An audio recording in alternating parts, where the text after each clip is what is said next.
একদিন ছেলেটাকে রিজেক্টেড করা হয়েছিল। মানুষ তাকে নিয়ে হাসাহাসি করেছিল। যে মানুষটাকে সে সব থেকে বেশি ভালোবাসতো সেও তাকে ছেড়ে চলে গিয়েছিল। কিন্তু আজ সেই ছেলেটাই উঠে দাঁড়িয়েছে। সে একজন লিডিং সিঙ্গার, সোশ্যাল মিডিয়াতে 4.4 মিলিয়ন প্লাস সাবস্ক্রাইবার। ছেলেটা 100 বারেরও বেশি বার ব্যর্থ হয়েছিল, কিন্তু তারপরেও সোজা হয়ে দাঁড়িয়েছিল।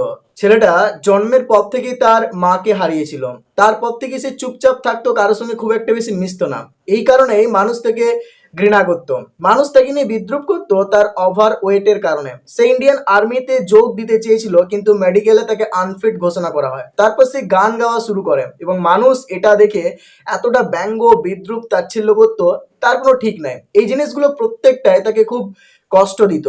সে সরকারি চাকরির জন্য হাজারবার চেষ্টা করেছে, কিন্তু একবারেও সফল হতে পারেনি। একটা বারেও সে সিলেক্টেড হয়নি। তারপর তার জীবনে ভালোবাসা এসেছিল। একটা মানুষকে সে নিজের জীবনের চাইতো সব থেকে বেশি ভালোবাসতো, কিন্তু সেই মেয়েটাই তাকে ছেড়ে চলে যায়। যখন মেয়েটা সফলতা অর্জন করেছিল, সে কেঁদেছে, ভেঙে পড়েছে, সমস্ত আশা সে হারিয়ে ফেলেছিল। সে ভাবতেই পারছিল না যে সেও একদিন উঠে দাঁড়াতে পারবে। ছেলেটা কখনোই থেমে যায়নি।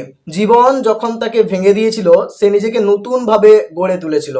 9 মাসের মধ্যে 1 মিলিয়ন সাবস্ক্রাইব অর্জন করেছে এবং শীঘ্রই 2 মিলিয়ন। এবং তার গানগুলো স্পটিফাইয়ের ভাইরাল চ্যাটে অ্যাড হয়েছে এবং তার গানগুলো টি সিরিজ দ্বারাও পাবলিশ করা হয়েছে। যে ছেলেটা একটা সময় পেছনে দাঁড়িয়ে থাকতো, আজ সে একজন নামকরা গায়ক।